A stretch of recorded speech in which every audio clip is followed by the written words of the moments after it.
नीतिशास्त्र गागर में सागर अति लघु उत्तरीय प्रश्न के संस्करण 2 में आप सभी विद्यार्थियों का फिर से स्वागत है। आरएएस के 2 मार्कर, एमपीपीएससी के 2-3 पंक्तियों में लिखे जाने वाले शॉर्ट क्वेश्चन आंसर सीरीज के प्रश्न, उत्तराखंड के इसी तरह के प्रश्न और उत्तर प्रदेश लोक सेवा आयोग के इवन आईएएस के भी जो बहुत छोटे प्रश्न होते हैं, जो आपको 25-30 शब्दों में एक ही प्रश्न के भीतर कई आपको टिप्पणियां लिखनी होती हैं, ऐसे प्रश्नों को करने में आपको इस क्लास से मदद मिलेगी। अक्सर जब हम लोग ऑफलाइन क्लासेस लेते रहे तो उसमें ये प्रश्न बच्चे पूछते थे कि सर नीतिशास्त्र में क्या पढ़ा जाता है। तो आज इस प्रश्न का एक जो मासूम, निर्दोष और बेगुनाह टाइप का ये जो प्रश्न है, इस प्रश्न का जवाब देता हूं कि नीतिशास्त्र में हम पढ़ते क्या हैं। नीतिशास्त्र में हम अच्छा और सही के बारे में पढ़ते हैं। क्या अच्छा है और क्या सही है, इसके बारे में हम लोग क्या है पढ़ते हैं। जैसे अगर मुझसे ये पूछा जाता है कि नीतिशास्त्र में क्या अध्ययन किया जाता है, तो जीवन में 2 चीजें होती हैं। एक होता है सही और गलत का प्रश्न। सही को अंग्रेजी में राइट कहते हैं, सही को ही उचित भी कहा जाता है। और उचित शब्द का प्रयोग हम किसी कर्म को इवैल्यूएट करने के लिए, जज करने के लिए करते हैं। कोई काम सही या गलत होता है जब वो नियम के अनुरूप होता है, और जब वो नियम के अनुरूप नहीं होता है तो गलत माना जाता है। तो काम का मूल्यांकन सही या उचित के रूप में, और उसी तरह से व्यक्ति के जो गुण होते हैं, इन गुणों को, व्यक्ति के जो मोटिव होते हैं, प्रयोजन जो होते हैं, इन सब का भी हम मूल्यांकन करते हैं। और ये जो मूल्यांकन होता है, इसके लिए हम अच्छा या बुरा शब्द क्या है प्रयोग करते हैं, गुड शब्द क्या है प्रयोग करते हैं। तो नीतिशास्त्र जो है वह मनुष्य के आचरण में क्या सही है, उसके व्यक्तित्व में क्या अच्छा है, जैसी बातों का अध्ययन करने वाला विज्ञान है। यह एक विषय है जिसमें इस तरह की बातों का अध्ययन किया जाता है। The study of what is right or good in human conduct. Mackenzie नाम के एक बहुत बड़े विचारक थे, उन्होंने ये बात क्या है कही। तो नीतिशास्त्र में क्या पढ़ते हैं आप, नीतिशास्त्र में क्या अध्ययन किया जाता है, इसका क्या उत्तर होगा। तो आप इसका उत्तर लिखेंगे कि प्रख्यात नीतिशास्त्री मैकेंजी के अनुसार नीतिशास्त्र में मनुष्य के आचरण में क्या सही है, क्या अच्छा है, जैसी बातों का अध्ययन किया जाता है। The study of what is right or good in human conduct, that is said by Mackenzie. अब जानवरों के बारे में नीतिशास्त्र में अध्ययन नहीं करते हैं, जानवरों का मूल्यांकन नहीं होता। जानवर नीतिशास्त्र के अध्ययन का हिस्सा है, लेकिन मूल्यांकन मनुष्य के आचरण का ही होगा। इन्वायरमेंटल एथिक्स का पार्ट है, लेकिन इन्वायरमेंटल एथिक्स में हम कुत्ते हड्डी की तरफ क्यों भागते हैं, बिल्ली ने दूध क्यों गिरा दिया, इस तरह की चीजों का हम अध्ययन वहां पर नहीं करते। हमें देखते हैं कि पशु अधिकार, पशु कल्याण, इन सब चीजों को हम मान रहे हैं, नहीं मान रहे हैं। तो नीतिशास्त्र में क्या अध्ययन किया जाता है, नीतिशास्त्र में मनुष्य के आचरण में क्या सही है, क्या अच्छा है, जैसी बातों का क्या है अध्ययन क्या है किया जाता है। The study of right or good in human conduct, ये पहला सवाल है। तो आपको ये समझ में आया होगा। फिर हम लोग यहां पर क्या है नेक्स्ट क्वेश्चन पर आते हैं कि नीतिशास्त्र को आप क्या मानते हो, साइंस है कि आर्ट है। जैसे हम लोग कई बार कहते हैं कि अरे तुम्हारे अंदर तो बड़ा आर्ट है। आर्ट का मतलब क्या होता है, आर्ट का मतलब होता है जो आप व्यवहार में, जो आप एक्टिविटी के द्वारा, जो आप स्किल के द्वारा, जो आप गतिविधियों के द्वारा, क्रिया कार्यकलाप के द्वारा संपन्न करें। ललित कला, शिल्प कला। अब फाइन आर्ट को हिंदी में क्या कहते हैं? ललित कला। इंडस्ट्रियल आर्ट को शिल्प कला कहते हैं, मूर्ति कला। इस तरह से मानव जीवन में कई तरह की कलाएं भी होती हैं और कलाकार भी होते हैं। क्या नीतिशास्त्र जो है कला है? तो नीतिशास्त्र का अध्ययन करने वाले, नीतिशास्त्र के जो स्कॉलर्स हैं, उन्होंने कहा कि नहीं, नीतिशास्त्र कला नहीं है, क्योंकि जिसको हम कला कहते हैं उसमें किसी चीज को व्यवहार में उतारने की पद्धति भी क्या होती है। नीतिशास्त्र में सही गलत अच्छा बुरा इनका अध्ययन होता है, लेकिन नीतिशास्त्र में यह नहीं बताया जाता कि इनको आचरण में उतारेंगे कैसे। इसीलिए नीतिशास्त्र ललित कला की तरह, नीतिशास्त्र शिल्प कला की तरह कला नहीं है। वह फाइन आर्ट्स की तरह, इंडस्ट्रियल आर्ट्स की तरह। फाइन आर्ट में क्या होता है? हम फाइन आर्ट में अच्छी चीजों को बनाने की, सीखने की कला डेवलप या कला क्या है, विकसित करते हैं। और इंडस्ट्रियल आर्ट में उपयोगी चीजों को बनाने का क्या है, कला हम लोग क्या सीखते हैं। लेकिन जिसको हम लोग नीतिशास्त्र कहते हैं, यह आर्ट नहीं है, ये आर्ट नहीं है, कला नहीं है। क्यों? क्योंकि आर्ट ऑफ कंडक्ट नाम की कोई चीज नहीं होती। हम ऐसा नहीं कह सकते कि आचरण की कला नाम की क्या है कोई चीज होती है। हालांकि ऐसी किताबें लिखी गई, लेकिन यहां पर मैंने कहा कि जैसे फाइन आर्ट्स होता है, जैसे ललित कला क्या है होती है, जैसे इंडस्ट्रियल आर्ट होता है, ललित कला होती है। और इसी तरह से क्या है, जैसे इंडस्ट्रियल आर्ट होता है, इंडस्ट्रियल आर्ट या जैसे शिल्प कला होती है, उस तरह से नीतिशास्त्र क्या है, कला नहीं है। क्योंकि जो फाइन आर्ट होता है, इसमें अच्छी सुंदर वस्तुएं बनाई जाती हैं। यहां पर आर्ट कहने का मतलब है कि नीतिशास्त्र में किसी इंसान को बनाया नहीं जाता, उसके आचरण को बनाए जाने या उतारने की बात क्या है, नहीं होती। तो यहां पर इस सुंदर वस्तुओं के उत्पादन से जुड़े हुए स्किल को कहा जाता है। इंडस्ट्रियल आर्ट में उपयोगी वस्तुओं के उत्पादन की जो स्किल है उसको कहा जाता है। लेकिन नीतिशास्त्र में सिद्धांत है, अधिकतम व्यक्तियों का अधिकतम सुख का उपयोगितावादी सिद्धांत। नीतिशास्त्र में सिद्धांतों का प्रतिपादन है और उन सिद्धांतों के आधार पर हम मूल्यांकन करने का काम करते हैं। जैसे हमने कहा कि ये काम आपने गलत किया, तो मैं गलत कहने का एक सिद्धांत से क्या है, तुलना करूंगा और उस कार्य को तुलना करने के बाद ये कहूंगा कि ये उसके अनुरूप नहीं है, तो यह क्या है, गलत है। तो नीतिशास्त्र जो है वह क्या है, कला नहीं है। नीतिशास्त्र जो है वह क्यों कला नहीं है? क्योंकि नीतिशास्त्र में हम जीवन जीने की जो कला है या आचरण की कला को नहीं बताते हैं।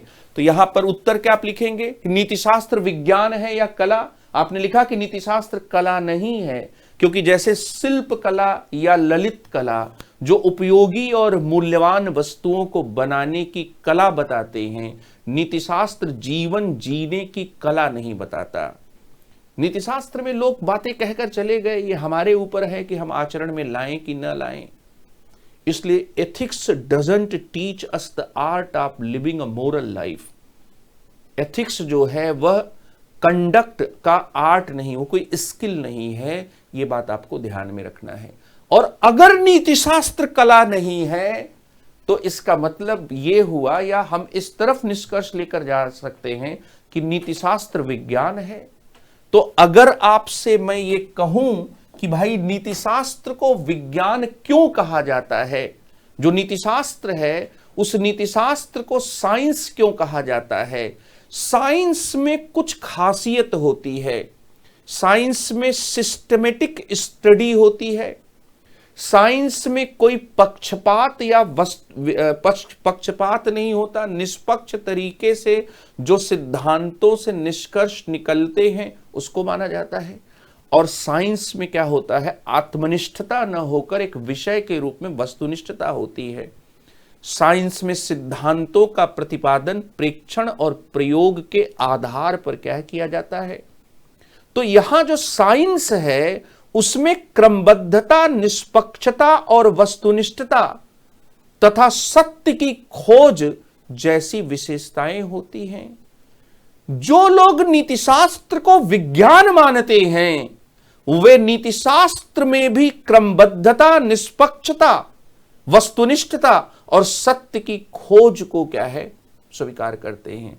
और थ्योराइज करने का काम जिस भी विषय में होगा वो विज्ञान होगा। जो मॉडर्न फिनोमिना है उसमें जब भी आप सिद्धांत को देने का काम करते हैं तो सिद्धांत को देने का जो काम होगा वह क्या होगा, सिद्धांत को देने का काम हमेशा विज्ञान की तरफ ले जाता है।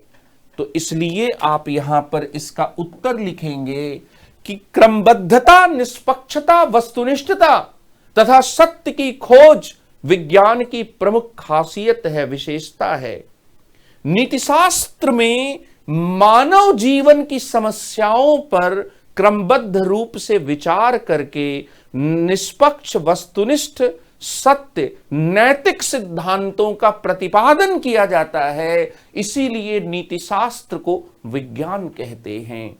नीतिशास्त्र पर लिखी गई जितनी भी किताबें हैं, सेकेंडरी बुक्स की बात कर रहा हूं, चाहे वो वेद प्रकाश वर्मा सर की किताब हो, चाहे वो JN सिन्हा सर की किताब हो, या फिर जो भी हिंदी इंग्लिश में लिखी गई किताबें हैं, उनमें आप पहले ही अध्याय में इस बात को क्या है देखेंगे कि नीतिशास्त्र क्या है, वह विज्ञान है।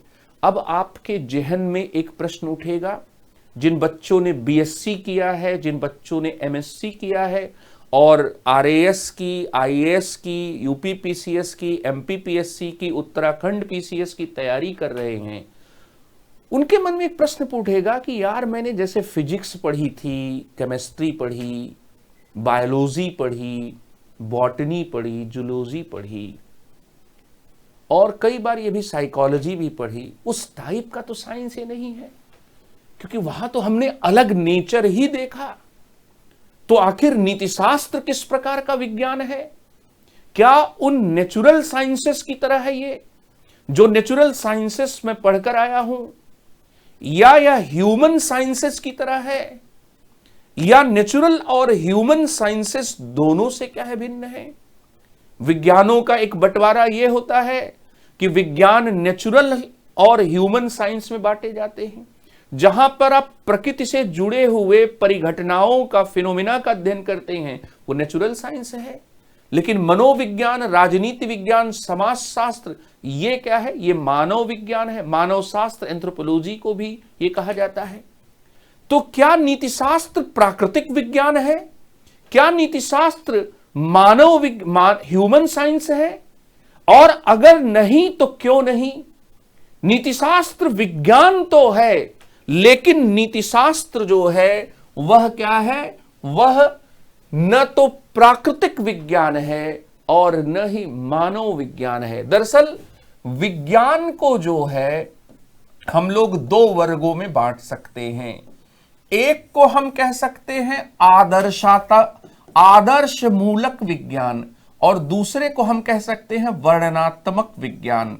एक को कहा जाता है डिस्क्रिप्टिव साइंसेस। एक जो है वह क्या है, वह डिस्क्रिप्टिव जो है, डिस्क्रिप्टिव साइंस होती है, वर्णनात्मक विज्ञान होता है, इसको वर्णनात्मक विज्ञान कहते हैं। और दूसरे को हम कहते हैं, यहां पर वर्णनात्मक विज्ञान के साथ साथ हम दूसरे को कहते हैं आदर्शात्मक विज्ञान।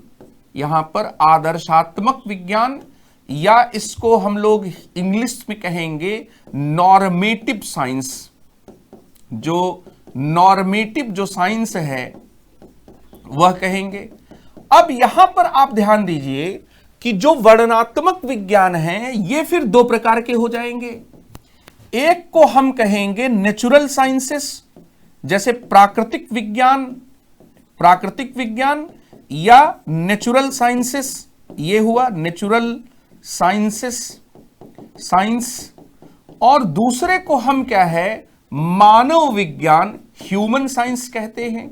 जैसे बायोलॉजी को और इन सब को हम क्या कहते हैं, ये कहते हैं ह्यूमन साइंस हैं, ये ह्यूमन साइंस जो हैं ये हैं। जैसे यहां पर अगर हम लोग फिजिक्स की बात करें, एस्ट्रोलॉजी की बात करें, तो नेचुरल साइंस है ये। तो भौतिक विज्ञान जो है वह क्या है, भौतिक विज्ञान नेचुरल साइंस है। लेकिन अगर हम समाज शास्त्र की बात करें, अगर हम समाज विज्ञानों की बात करें, अगर हम राजनीति विज्ञान की बात करें, तो इस हिसाब से वह क्या है, वह ह्यूमन साइंस है, क्योंकि हम यहां पर मनुष्यों का अध्ययन कर रहे हैं। नीतिशास्त्र वर्णनात्मक विज्ञान नहीं है।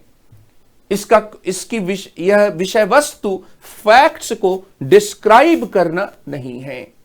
नीतिशास्त्र जो है वह आदर्शात्मक विज्ञान है, नॉर्मेटिव साइंस है। नॉर्मेटिव साइंस को हिंदी में एक और शब्द से प्रयोग करते हैं जिसको कहते हैं मानकीय विज्ञान। क्योंकि नीतिशास्त्र का जो कंसर्न है वह तथ्यों से नहीं है, बल्कि नीतिशास्त्र का जो सरोकार है वह सरोकार किससे है, मूल्यों से है। यह मूल्यों से संबंधित है और ये सभी जो हैं वह तथ्यों से संबंधित हैं।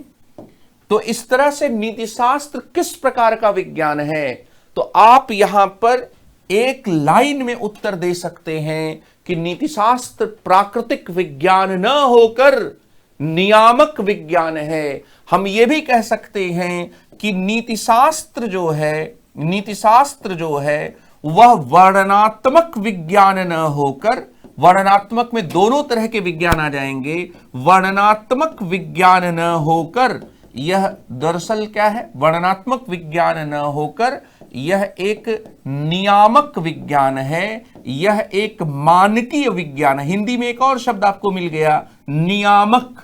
उसके पहले मैंने यूज किया मानकीय। नियामक को रेगुलेटिव भी कहेंगे, लेकिन मानकीय शब्द यहां पर ज्यादा, या मानकीय शब्द नॉर्मेटिव का ज्यादा सटीक अनुवाद होगा। अब एक सवाल आपके मन में यह भी आ सकता है कि नीतिशास्त्र जो है वह नियामक, वह प्राकृतिक विज्ञान क्यों नहीं है, उसको हम नेचुरल साइंस क्यों नहीं कहते हैं। अगर हम कह रहे हैं कि साइंस है तो वह नेचुरल साइंस क्यों नहीं है। तो नीति शास्त्र का जो संबंध है वह मनुष्य के व्यवहार की प्रकृति, उसके उत्पत्ति अथवा विकास से नहीं है, कि मनुष्य कैसे उत्पन्न हुआ, ये उसका विषय वस्तु, ये उसकी विषय वस्तु नहीं है। नीतिशास्त्र का जो संबंध है वह मानव व्यवहार के स्वाभाविक रूप से न होकर उस रूप से है जैसा कि मानव व्यवहार होना चाहिए। हमें तथ्यों से सरोकार नीतिशास्त्र में कम है। तथ्यों के आधार पर भी हम मूल्यों या मूल्यांकन की बात करते हैं। इसीलिए पीटर सिंगर ने अपनी किताब प्रैक्टिकल एथिक्स में लिखा कि जो एथिकल व्यू पॉइंट होता है, जो नैतिक दृष्टिकोण होता है, उस नैतिक दृष्टिकोण में हमेशा एक जज करने की, एक जज या एक हम ये कह सकते हैं जजमेंट की प्रवृत्ति होती है। और ये जजमेंट लॉजिकल सेंस में नहीं, जुडिशियल सेंस में होता है। जैसे मैंने कहा कि तुम अच्छे आदमी नहीं हो, मैंने यहां पर आपको जज किया। मैंने यहां पर यह कहा कि आसाराम अच्छा आदमी नहीं है, मैंने आसाराम को जज किया। नीतिशास्त्र में, नैतिक दृष्टिकोण में क्या होगा, जजमेंट होगा, और जजमेंट में इवैल्यूएशन होता है, इसलिए वो इवैल्यूएटिव साइंस हो जाएगा। और जो डिस्क्रिप्टिव साइंस से क्या है, डिफरेंट है। इसलिए क्या है, इससे उसका सरोकार कम है, क्या होना चाहिए इससे ज्यादा है। जैसे अगर मोदी जी ने महामना एक्सप्रेस नामक एक ट्रेन चलाई बनारस से दिल्ली तक, और महामना एक्सप्रेस ट्रेन चलने पर पहले ही दिन ट्रेन के वॉशरूम से टोटी गायब हो गई, तो हम ये कहेंगे कि ये नहीं होना चाहिए था। ये जो नहीं होना चाहिए है, ये इवैल्यूएशन है। हमने उस घटना को कि महामना एक्सप्रेस के वॉशरूम से, टॉयलेट्स से नल, टोटियां गायब हो गईं, ये एक फैक्ट है और इस फैक्ट को हमने कहा कि ये नहीं होना चाहिए था। इसलिए ethics is not a natural science.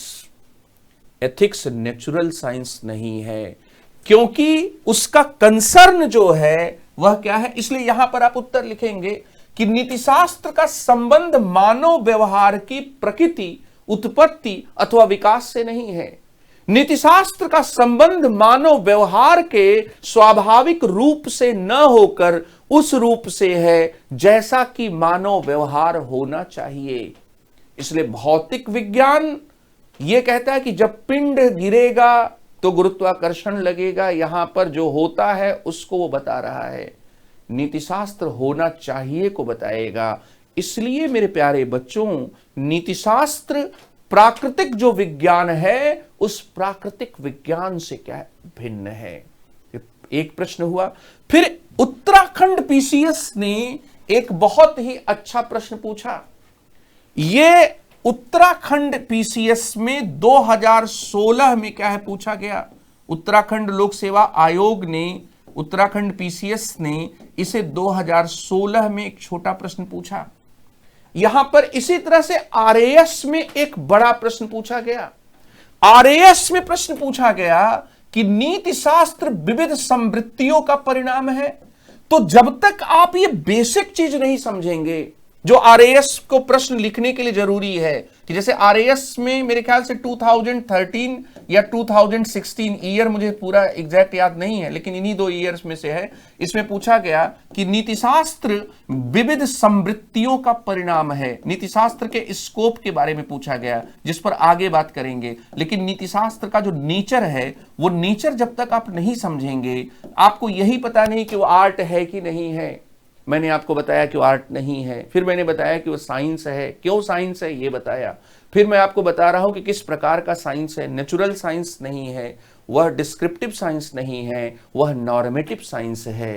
तो नॉर्मेटिव साइंस है तो क्यों है। यहां पर मैंने आपसे कहा कि नीतिशास्त्र आचरण का नियामक अध्ययन है अथवा तथ्यात्मक अध्ययन। विवेचन कीजिए, ये उत्तराखंड पीसीएस का सवाल है और यही सवाल सिंपल में कि नीतिशास्त्र क्यों मानकीय विज्ञान है। तो आप लिखेंगे कि नीतिशास्त्र आचरण का तथ्यात्मक अध्ययन नहीं करता। नीतिशास्त्र जो है, किसान परिश्रमी होते हैं, यह किसानों के आचरण का तथ्यात्मक कथन है। किसानों को परिश्रमी होना चाहिए, यह आचरण का नियामक पहलू व्यक्त करता है।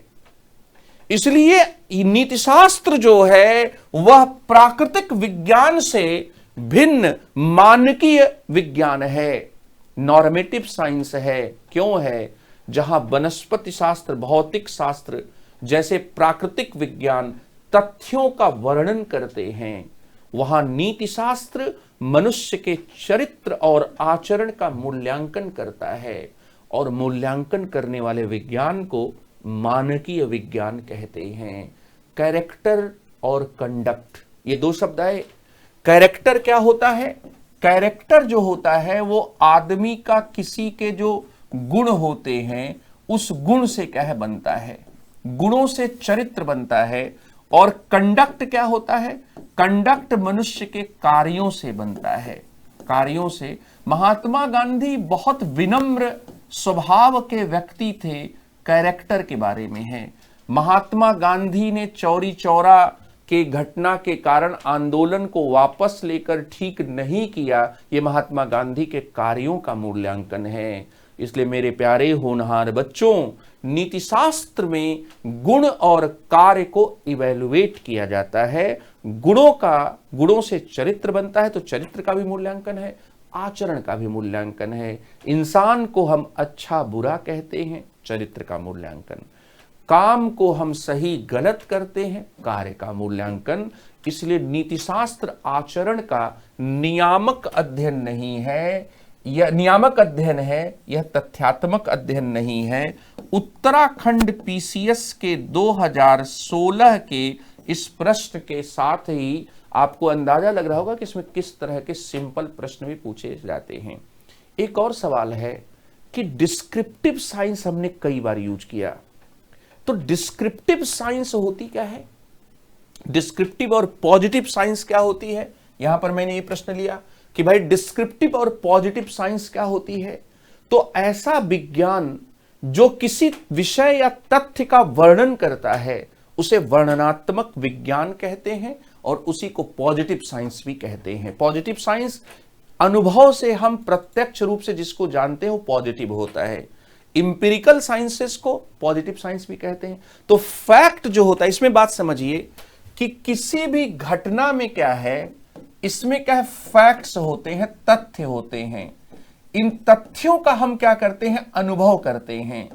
इसलिए तथ्यात्मक या वर्णनात्मक जो विज्ञान होते हैं, प्रत्यक्ष अनुभव करने के कारण इनको पॉजिटिव साइंस भी कहते हैं, इनको इंपिरिकल साइंस भी कहते हैं। लेकिन नीतिशास्त्र में ईमानदारी की बात है, सच्चाई की बात है, न्याय की बात है।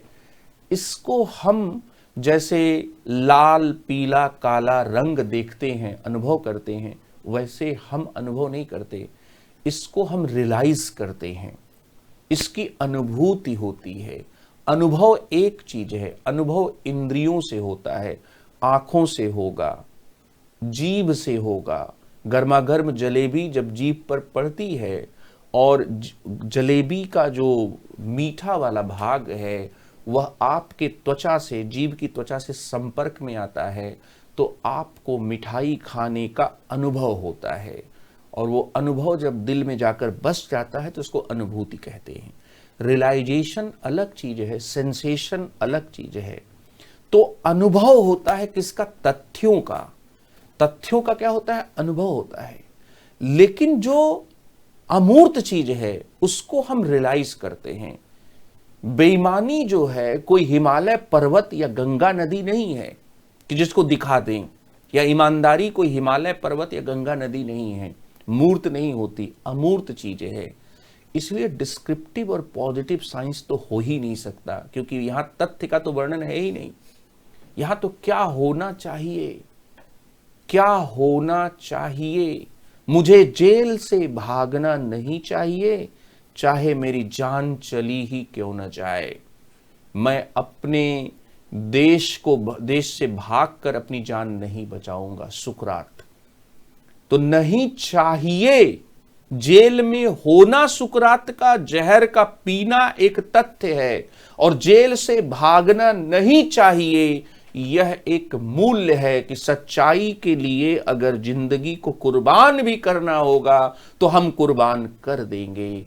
इसलिए तथ्य अलग होते हैं, मूल्य अलग होते हैं। यहां पर क्या है, वर्णनात्मक और विधायक विज्ञान को जब आप एक्सप्लेन करेंगे तो इन प्रैक्टिकल चीजों को ध्यान में रखिए कि ऐसा विज्ञान जो किसी विषय या तथ्य का वर्णन करते हैं उन्हें वर्णनात्मक विज्ञान और विधायक विज्ञान कहते हैं। सभी प्राकृतिक विज्ञान वर्णनात्मक विज्ञान है, जैसे भौतिक विज्ञान, वनस्पति विज्ञान, जीव विज्ञान। प्राकृतिक वर्णनात्मक और विधायक विज्ञान है। इसलिए डिस्क्रिप्टिव, पॉजिटिव, नेचुरल साइंस को क्या है, कहते हैं। अब एक और प्रश्न है कि नीतिशास्त्र को आदर्श का विज्ञान किसने कहा था, साइंस ऑफ आइडियल किसने कहा था। नीतिशास्त्र को आदर्श का विज्ञान मैकेंजी नाम के प्रसिद्ध नीतिशास्त्री ने कहा था। प्रसिद्ध नीतिशास्त्री मैकेंजी ने कहा था कि नीतिशास्त्र क्या है, ideal, science of ideal, involved in human life. जो ह्यूमन लाइफ में क्या है, वह क्या है, इन्वॉल्व्ड है। इसको करेक्ट कर देता हूं, यहां पर ये वी है, इन्वॉल्व्ड इन ह्यूमन लाइफ। तो इस तरह से आदर्श का विज्ञान भी है। आपने प्लेटो, अरस्तु, सुकरात जो नाम आपने सुने होंगे, उनकी नीतिशास्त्र में अक्सर नीतिशास्त्र के पुरोधाओं के रूप में चर्चा होती है। वो नीतिशास्त्र के पुरोधा हैं। सुकरात को नैतिकता का मसीहा कहा जाता है।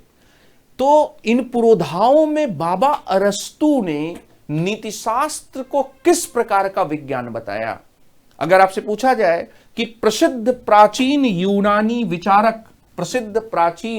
यूनानी विचारक अरस्तु ने नीतिशास्त्र को किस प्रकार का विज्ञान बताया, तो आप यहां पर बताएंगे कि प्राचीन यूनानी विचारक अरस्तु के अनुसार नीतिशास्त्र जो है वह सैद्धांतिक विज्ञान न होकर व्यवहारिक विज्ञान है। वह सैद्धांतिक विज्ञान नहीं है।